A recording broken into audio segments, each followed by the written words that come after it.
Fala pessoal, sejam bem-vindos a mais uma aula para o melhor curso da certificação CEA. Eu sou o Prof. Renan Duarte e só lembrando vocês, quem quiser ter acesso ao curso completo, com as apostilas em PDF, todos os slides utilizados em aula, mais de 1.100 questões comentadas em vídeo, materiais de resumo direcionados para a revisão e um banco com questões que caem na prova da CEA, cliquem aqui no primeiro link na descrição ou nos comentários fixados para que vocês conheçam o curso completo. No mais, peço para vocês deixarem o like, se inscreverem aqui no canal e desejo a vocês uma excelente aula. Pessoal, vamos falar um pouco aqui sobre a negociação de ações, tá? No mercado de ações, as negociações são divididas em duas grandes categorias: o mercado primário e o mercado secundário. O mercado primário é o ambiente no qual as empresas emitem novas ações para captar recursos diretamente dos investidores. Tá? Então, o dinheiro que está sendo captado aqui, ele está indo diretamente para a empresa. Em outras palavras, é a primeira vez que as ações são oferecidas ao público e isso acontece geralmente por meio de uma oferta pública inicial. Tá? Então, quando a empresa ela abre o capital, ela vai colocar novas ações que estão sendo emitidas pela primeira vez à negociação com o público. E se o público comprar essas ações, esses recursos são direcionados diretamente a essas empresas. O objetivo principal do mercado primário é permitir que as empresas arrecadem fundos para financiar suas atividades, expandir seus negócios ou realizar novos projetos. Esse dinheiro que entra aqui no mercado primário vai permitir com que a empresa compre novas máquinas, aumente a sua sede, aumente suas instalações. Dessa maneira, a empresa vai produzir mais, vai gerar mais lucratividade. É uma opção que a empresa tem de colocar essas ações à negociação. Outra opção que ela tem é contrair dívida, emitir debêntures, solicitar empréstimo, e aí ela vai ter que fazer uma avaliação ali do que é melhor. Nessa fase, o capital obtido com a venda das ações vai diretamente para a empresa emissora, tá? E o mercado secundário? É onde as ações que previamente foram emitidas no mercado primário são compradas e vendidas entre investidores. Ou seja, uma vez que as ações são negociadas ali no mercado primário, elas passam a ser transacionadas no mercado secundário, sem que a empresa emissora esteja diretamente envolvida nas negociações. A pessoa que comprou as ações no IPO, depois ela pode vender essas ações a outros investidores em ambiente de bolsa. E aí, nesse caso, eu vou estar utilizando o mercado secundário, tá? Esse dinheiro não vai entrar para a empresa, mas vai entrar para a pessoa que comprou as ações. Aqui o principal objetivo é fornecer liquidez aos investidores, permitindo que eles possam vender suas ações sempre que desejarem.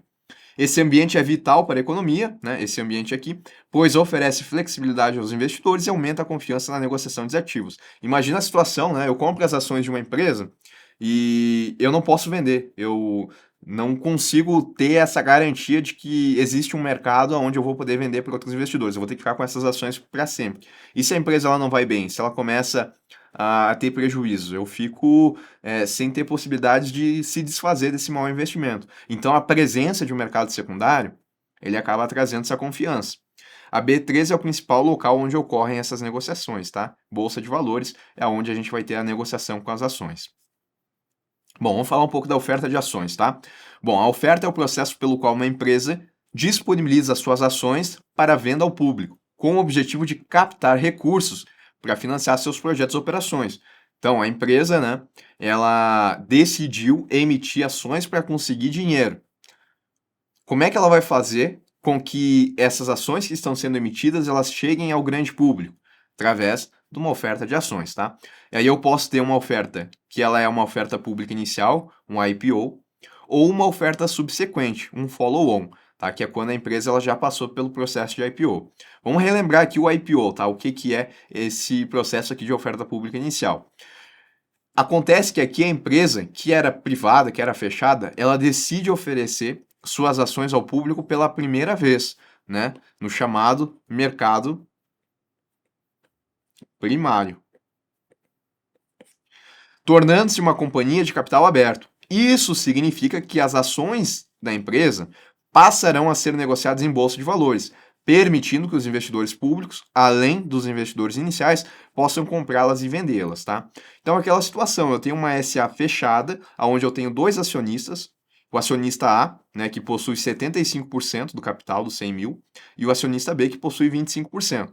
Essa empresa, ela quer conseguir mais dinheiro para conseguir aumentar a sua capacidade produtiva. Ela poderia emitir títulos de dívida, debêntures, nota promissória? Ela pode. Ela pode contrair empréstimos?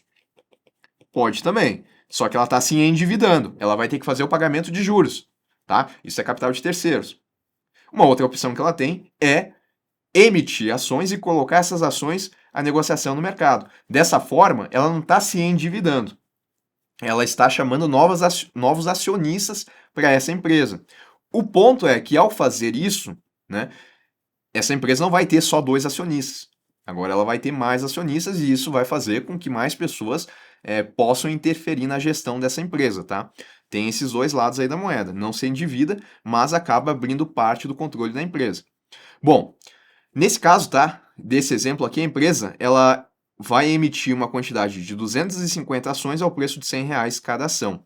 Isso dá uma captação de R$ 25 mil, tá? Esse recurso aqui, ele vai entrar para a empresa que vai poder lá comprar o maquinário para expandir sua produção. Ela se torna uma SA aberta porque as pessoas efetivamente compraram essas ações e aí a participação no capital social da empresa, ele muda, né? O acionista A tinha 75% de 100 mil, agora ele vai ter 75 mil de 125 mil, isso dá 60%. O acionista B, né, tinha 25% de 100 mil, agora ele vai ter 20% de 125 mil, porque ele continua com seus 25. E o público, que antes não existia, agora entra nessa empresa e eles têm 20% de representação aí do capital social. Bom, em relação às características aqui do IPO, tá, desse processo de oferta das ações que vão ser colocadas junto ao público. A gente tem o chamado período de reserva, que corresponde ao tempo que os investidores possuem para informar o seu desejo de comprar as novas ações. O processo de oferta dessas ações aqui que estão sendo colocadas à venda, ele vai acontecer assim. A empresa vai informar, né, qual que é a quantidade aqui de ações que estão disponíveis, vai informar que ela vai abrir o capital e vai abrir um período de reserva para que os acionistas interessados, eles digam qual que é a quantidade, qual que é o valor que eles querem desembolsar para comprar essas ações. Esse é o período de reserva, que é quando eles vão reservar a compra, tá? Então essa manifestação de interesse, ela é encaminhada à corretora em que o investidor possui conta e deve acompanhar ainda o número de ações ou o montante total que o investidor deseja utilizar para a aquisição dessas ações. O rateio, ele acontece quando a gente tem um interesse muito grande nessas ações aqui que estão sendo colocadas à venda pela primeira vez. Aí, devido a esse excesso de demanda, né, quando a gente tem um desejo de compra maior do que a gente tem de ações disponíveis, para que todos consigam comprar essas ações, acontece um rateio, tá? E aí os investidores que registraram seus pedidos de reserva, eles vão receber um número de ações proporcional ao seu pedido, de modo que todos sejam atendidos. Então vamos supor, né, que a empresa ela vai emitir 250 ações, mas no período de reserva recebeu a solicitação aqui da compra de 1.000 ações. Eu pergunto, tem 1.000 ações a serem vendidas? Não, tem 250. Tem 4 vezes mais ações desejadas pelo público do que ações disponíveis. Aí vai ter que acontecer um rateio, tá? E aí aquele investidor que desejou comprar 100 ações, ele vai receber de maneira proporcional, né? Como a gente tem um pedido que é 4 vezes maior, ele vai ter que receber 4 vezes menos ações. Então, divide por 4, ele vai receber aqui 25 ações. De modo, né, que todas essas 1.000 solicitações de ações, todas vão ser atendidas, mas de maneira proporcional, para que todos recebam essas 250 ações aqui que estão sendo negociadas. A gente tem também o banco coordenador, que ele participa do processo de distribuição de valores imobiliários. Ele tem a responsabilidade de organizar e gerenciar a operação, trabalhando em conjunto com outras instituições financeiras envolvidas na transação e criando uma força de vendas. Porque assim, a empresa, ela sozinha, ela não vai colocar essas ações à negociação no mercado. Ela vai precisar aqui de uma força de venda de instituições financeiras que vão atuar no processo de colocar, nesse nosso exemplo, essas ações aqui que estão sendo emitidas a disponibilização para o público, para que aconteça o período de reserva, né? Para que esses investidores consigam comprar essas ações. E aí tem um participante que é muito importante nessa força de venda, que é o banco coordenador. É ele que vai ser o responsável por organizar todo esse processo aqui de distribuição das ações e também ele vai ser o líder do processo, auxiliando na estruturação da operação, na definição do preço dos ativos, né? Será que é R$ 100 mesmo? Será que não é 110? Será que não é R$ 90? Qual que é o melhor preço aqui para colocar essas ações à venda no mercado? Né, o banco coordenador, que ele vai atuar nesse sentido, na distribuição dos valores imobiliários e no marketing da operação para potenciais investidores. A agência de rating, ela também tem uma participação no processo de distribuição de valores imobiliários, tá? As agências de rating são elas quem avaliam o risco de crédito de empresas, em algumas situações até de governo, né? Para dizer quem que é bom e quem que é mau pagador. No processo de oferta pública, essa avaliação é importante, tá? Para entender se a empresa, em emissão de uma debênture, de uma nota promissória, se ela tem condições de fazer o pagamento, né? O investidor vai avaliar qual que é o risco dele colocar o dinheiro dele em um título de dívida emitido por essa empresa. Então, as agências de classificação de risco também elas participam aqui do processo de distribuição de valores imobiliários. O agente fiduciário, tá? Ele é o agente financeiro responsável por proteger os direitos e interesses dos investidores, tá? O agente fiduciário, ele sempre atua em nome dos investidores. Em algumas situações, a intervenção do agente fiduciário nas operações de emissão pública e negociação de títulos é obrigatória, tá? É ele que vai estar representando ali os investidores. Banco escriturador é uma instituição contratada por uma empresa para manter os registros dos valores imobiliários emitidos atualizados, conciliando tais registros com a B3, com a bolsa, realizando alterações, né? Quando acontece, por exemplo, compra ou venda desses ativos. Como assim? Uma vez, né, num processo de emissão de ações, uma vez que essas ações foram adquiridas aqui pelo grande público, esse grande público pode acessar o ambiente de bolsa aqui e vender essas ações com outros investidores. Isso acontece no chamado mercado secundário, tá? E aí, se um investidor, né, o Joãozinho, ele tinha lá a ação e ele vendeu essa ação, né, para a investidora Maria. Agora eu tenho que fazer uma alteração nos registros dessa ação, porque ela não é mais do Joãozinho, ela é da Maria. E aí, nesse caso, quem vai atuar no sentido de atualizar esses registros é o banco escriturador, para ações, para outros valores imobiliários também. Banco mandatário é a instituição contratada que se encarrega de realizar os pagamentos que são necessários entre a companhia e os investidores, por meio dos modelos de liquidação utilizados no mercado, garantindo que esses valores que são devidos aos investidores sejam repassados pela empresa de maneira adequada e dentro do prazo. O que seriam esses pagamentos, né? Dividendos, juros, resgates de títulos e outros valores associados aos investimentos realizados pelos investidores. Tá? Então, se eu peguei uma debênture que me paga cupons, eu preciso receber esses cupons. Quem vai fazer isso, né, é o banco mandatário, que é essa instituição contratada.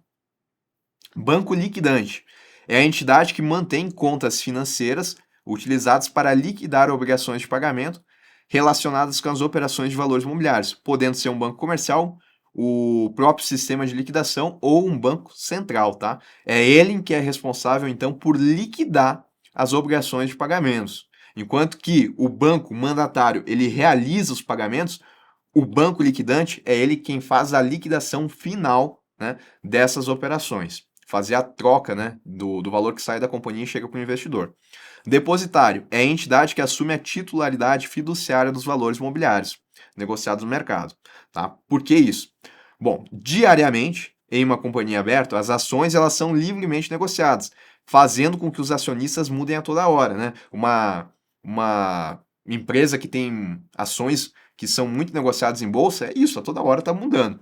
Dessa forma, para não ter que registrar essas mudanças no livro de acionistas da empresa, as ações ficam registradas em nome do depositário, que faz a conciliação dos ativos registrados na propriedade fiduciária da central depositária e dos ativos registrados no livro do escriturador, tá? Então a gente tem a presença do banco escriturador aqui nesse cenário, onde eu tenho muitas trocas de nomes que estão acontecendo, porque a liquidez é muito grande naquela ação em específico, e daí, né, o registro aqui, ele acaba ficando em nome do depositário, mas aí depois existe essa conciliação que é feita nos livros lá da central depositária e também do escriturador. Custodiante é a instituição responsável por movimentar os valores mobiliários no depositário. Qualquer ordem de venda, transferência, depósito ou retirada de ações do depositário é realizado por meio do custodiante. Formador de mercado é uma pessoa jurídica devidamente cadastrada na B3 que se compromete a manter ofertas de compra e venda de forma regular e contínua durante a sessão de negociação, fomentando a liquidez dos valores mobiliários, né, facilitando negócios e mitigando movimentos artificiais nos preços dos produtos. O que o formador de mercado ele faz, então? Ele fica lá colocando ordem de compra e ordem de venda nas ações para que aconteça maior liquidez, tá? Isso vai aumentar o volume de negociação dos ativos, estimulando a liquidez no mercado secundário e facilitando aos investidores que desejam comprar ou vender ativos. Não é qualquer pessoa, tá? O formador de mercado, a função dele é fazer isso. E aí, por conta disso, ele tem que estar cadastrado lá na B3. Para exercer sua finalidade, os formadores de mercado devem atuar respeitando alguns parâmetros de atuação, como quantidade mínima, né, do quanto que ele vai negociar, estabelecida pela B3 de acordo com as características do ativo e dinâmica do mercado, spread máximo e percentual de atuação na sessão de negociação. Existem regras, tá? Mas a finalidade do formador de mercado é estar ali, colocando ofertas de compra e venda para trazer essa liquidez no mercado. Bom, vamos lá então. A subscrição pública de ações ocorre quando uma empresa deseja emitir ações no mercado para captar recursos financeiros, tá? Nesse processo, o papel dos principais agentes é crucial para garantir que a operação seja realizada com sucesso.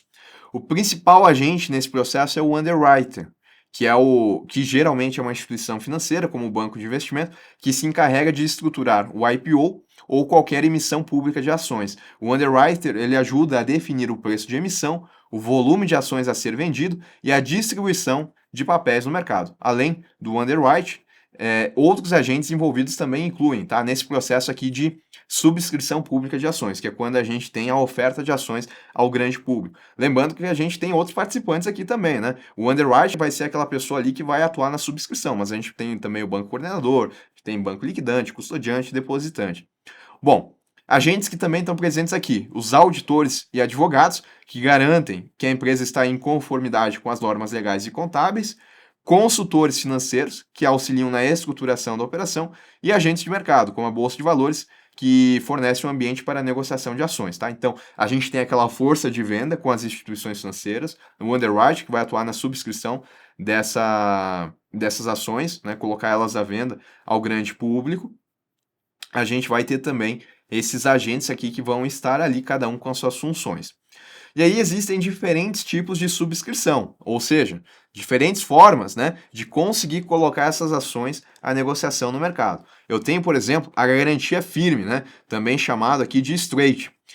Nesse caso, o underwrite, a instituição financeira, se compromete a subscrever todos os valores mobiliários da empresa para então revendê-los posteriormente ao público. Ou seja, nesse caso, né, eu tenho a seguinte situação: a empresa aqui, ela está colocando suas ações à venda no mercado, para que os investidores possam comprar. Mas para fazer isso, ela precisa aqui da sua força de venda. Eu vou ter instituições financeiras, eu vou ter o agente underwrite aqui que vão atuar no processo de distribuir essas ações ao grande público. Tá? Inclusive, uma dessas instituições financeiras, dentro da força de venda, atua como líder, que é o banco coordenador.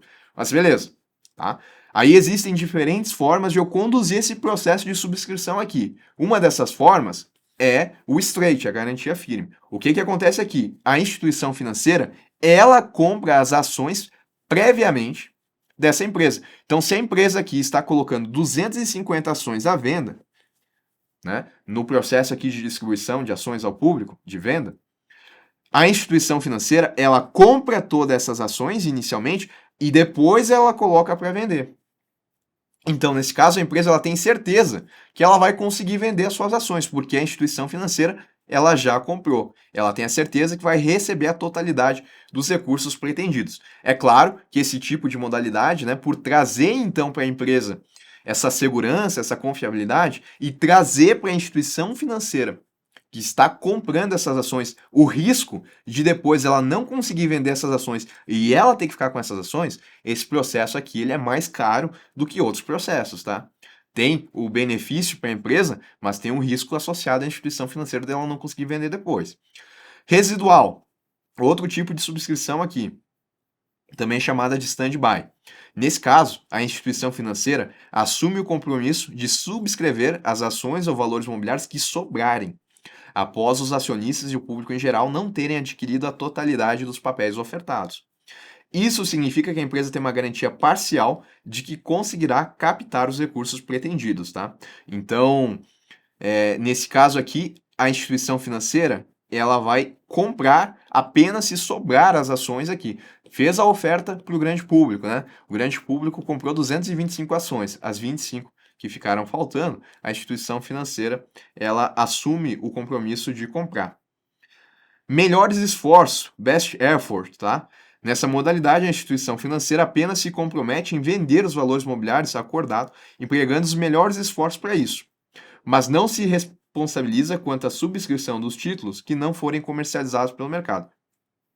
Então, aqui, ela nem compra tudo antes e nem compra o que sobrar. Ela apenas coloca, né, todos os seus esforços aqui para vender essas ações ao grande público. Mas se sobrarem ações, o risco aqui é da empresa que não vai conseguir a totalidade dos recursos pretendidos, tá? Então, só para a gente contextualizar mais uma vez, garantia firme, a empresa ela tem a garantia de que vai receber, né, daí o nome, de que ela vai receber a totalidade dos recursos pretendidos. O risco é de quem? O risco é da instituição financeira, porque se ela não conseguir vender esses ativos, ela vai ficar com eles, tá? No residual, a instituição financeira, ela coloca a venda e se sobrar, ela compra o que ficou sobrando. Melhores esforços. Aqui não existe a garantia de que a instituição financeira vai comprar a totalidade e nem a sobra, tá? Pode ser que a empresa ela não consiga a totalidade dos recursos pretendidos, enquanto que para a instituição financeira o risco para ela é menor, porque ela não vai ficar com essas ações e nem vai ser obrigada a comprar depois. Bom, e uma oferta subsequente, um follow-on, o que que é? O follow-on, ele é uma emissão adicional de ações por uma empresa já listada na bolsa de valores após o IPO. Nesse processo, a empresa emite novas ações para venda ao público investidor, visando captar mais recursos, tá? Então, voltando para o nosso exemplo, né, a gente teve um IPO que aconteceu, né, a gente tinha essa situação aqui, ó. A gente tinha o acionista A e o acionista B. Eles tinham uma participação na empresa e essa empresa abriu capital e permitiu que o grande público comprasse as ações. Aí aconteceu uma redistribuição aqui nos percentuais de participação no capital social. O acionista A saiu de 75, foi para 60, o acionista B de 25 foi para 20 e o público que não tinha nada agora tem 20%. Aconteceu o IPO. Não tem como essa empresa passar por um novo IPO, porque ela já fez esse processo. Agora, se ela quiser emitir novas ações no mercado, ela vai ter que passar por um follow-on, tá? Então, olhando aqui, acionista A, B e o público. É o que a gente tem atualmente na SA, que já está aberta e tem um capital social de 125. Mas ela quer emitir novas ações. Ela vai emitir 250 ações ao preço de R$ 100 e o objetivo é captar 25 mil. Como é uma oferta primária, os recursos captados aqui, eles vão entrar para a empresa, tá? Não é no mercado secundário que está acontecendo. Se a empresa ela conseguiu vender a totalidade dessas ações, contratou lá, né, a força de venda, uma série de instituições financeiras que vão trabalhar aqui para fazer a distribuição, para fazer a subscrição dessas ações ao grande público. Né? Definiu lá que é a garantia firme, definiu que é o residual ou best efforts, conseguiu vender todas as ações. Entra esses R$ 25 mil para a empresa e novos investidores vão entrar na empresa. O capital social vai a 150 mil. O acionista A, né, que antes tinha 60%, agora ele vai ter 50%. de controle aqui da empresa. O acionista B, que tinha 20, vai ter 16,67, e o grande público sobe a participação de 20 para 33, né? Mas isso daí pode estar distribuído no público. Bom, a diluição acontece quando há uma redução da participação percentual de um investidor ou acionista existente no capital total da empresa, quando esta realiza a oferta primária de ações. Foi exatamente o que aconteceu. A participação do acionista A e do acionista B, ela diminuiu de 60 para 50, de 20 para 17,67. Isso acontece porque a empresa emite novas ações, colocando-as à disposição do público durante uma oferta primária. Quando novas ações são emitidas e vendidas, a base acionária expandida, o que pode diminuir a participação percentual dos acionistas existentes. Qual que é o ponto? O ponto que essa diminuição aqui a gente chama de diluição. Bônus de subscrição consiste em títulos que possibilitam aos acionistas atuais comprarem antecipadamente as ações adicionais que a empresa colocará à venda, mantendo assim a sua participação intacta no capital social da empresa, tá? Então, naquela situação aonde eu vou ter uma nova oferta de ações pela empresa, né? Se os investidores eles não comprarem essas ações, os investidores atuais, a gente viu que vai acontecer uma diluição. A participação no capital social vai diminuir, mas a empresa pode estabelecer bônus de subscrição, que é a possibilidade desses investidores aqui, eles comprarem essas novas ações que vão ser negociadas. Dessa forma, né, se eles comprarem, colocarem mais dinheiro na empresa e não colocarem, por conta deles comprarem todas essas ações, a empresa não colocar essas ações ao grande público, eles vão conseguir manter a participação que eles tinham antes. O acionista A vai continuar com 60% e o acionista B vai continuar com 20%. O capital social vai para 150 mil, mesma situação. O recurso captado vai para 25. A única diferença é que eu dei essa possibilidade deles comprarem as ações antes dessas ações serem negociadas no mercado. E aí, dessa forma, né, eles mantêm e não acontece a diluição. Oferta secundária, aqui já não é mais uma oferta primária. É o processo no qual uma empresa ela não emite novas ações, mas permite que os acionistas existentes vendam suas ações para investidores no mercado financeiro. Nesse tipo de oferta aqui, os acionistas atuais vendem parte de suas participações na empresa ao público, oferecendo suas ações já existentes para negociação. Não é uma emissão nova de ações, apenas eu, que era um acionista da empresa, estou me desfazendo dessas ações, colocando elas à venda para um outro investidor. Essa oferta secundária, ela vai proporcionar liquidez aos acionistas, permitindo-lhes vender parte de suas ações e transformar seu investimento em dinheiro, sem que a empresa ela emita novas ações, tá? Então, olhando aqui, né, o acionista B ele possui 250 ações. Ele coloca 100 dessas ações à venda para o público. Ele continua com 150. A participação dele na empresa vai diminuir, mas tudo bem. Ele vai vender essas ações e ele vai receber esse dinheiro aqui. Ele trocou, né, as ações por dinheiro, ele obteve liquidez. Daqui a pouco, né, quando ele comprou essas ações lá no início, ele comprou elas a um preço mais barato do que o que elas estão valendo agora. Dessa forma, ele também obtém lucratividade. Mas o principal ponto é que ele consegue liquidez, consegue transformar suas ações em dinheiro. Bom, e formação de preço, como é que funciona, tá? A formação de preço na emissão de ações é uma etapa do processo da oferta pública, de colocar as ações à venda para o grande público, tá?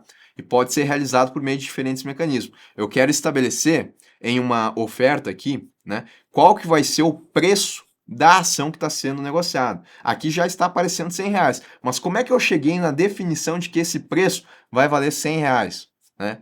Bom, existem diferentes formas de eu fazer isso. Uma delas é através do book building, tá? Nesse processo, o underwrite, né, que é geralmente uma instituição financeira que vai trabalhar ali no processo de subscrição, coleta informações junto a investidores institucionais durante o período de roadshow, com o objetivo de avaliar, né, o roadshow é quando ele está apresentando ali quais ações de qual empresa vão ser colocadas à venda, tá? Com o objetivo de avaliar a demanda pelas ações da empresa. Os investidores indicam o preço que estariam dispostos a pagar e a quantidade de ações que desejam comprar. Com base nessas informações, o underwrite define o preço final da oferta, tá? Então, se tiver muita demanda aqui no processo de colher essas informações dos investidores, pode ser que o preço não fique em 100, né? Pode ser que o preço seja 110, 120 e assim por diante. É no processo de formação, então, de book building, que a gente consegue estabelecer, com base na demanda, qual que vai ser o preço das ações. Preço fixo. No sistema de preço fixo, a empresa emissora define previamente o preço das ações que serão ofertadas. Esse método, né, apesar de possível, ele é menos comum, pois não leva em consideração as flutuações de demanda que ocorrem no processo de venda de ações. A principal vantagem acaba sendo a simplicidade, né? Porque já está definido o preço ali. Eu não preciso ficar fazendo uma consulta para entender qual que é a demanda. É simples? É, mas eu tenho o risco de que o preço que vai ser definido ele esteja desalinhado com o interesse do mercado. Eu posso vir aqui e estabelecer que vai ser R$ 100, mas e se ninguém quiser comprar por esse preço? Né? A empresa não vai conseguir captar o que ela queria de recursos, então tem esse risco. Leilão em bolsa, modalidade onde o preço das ações é determinado por meio de ofertas públicas de compra e venda na bolsa de valores. Os investidores apresentam lances e o preço final é estabelecido com base na quantidade de ações disponíveis e na demanda gerada pelos investidores, tá? É diferente aqui porque já é um leilão direto, né? Eu não tenho esse processo aqui de colher as informações e formar esse livro de preços. Aqui não. Aqui, né, é através de lance e quantidade disponível. Quanto mais lances para aquela quantidade, maior vai ser o valor final da ação. E o contrário também é verdadeiro, né? Quanto menos lance, menor vai ser o preço. Mas são maneiras que a gente tem aqui de estabelecer qual que vai ser o preço do valor imobiliário negociado. Tá? O mais comum realmente é o book building ou então, né, livro de preço, onde a gente tem essa participação do underwrite que vai colher essas informações para definir o preço do ativo.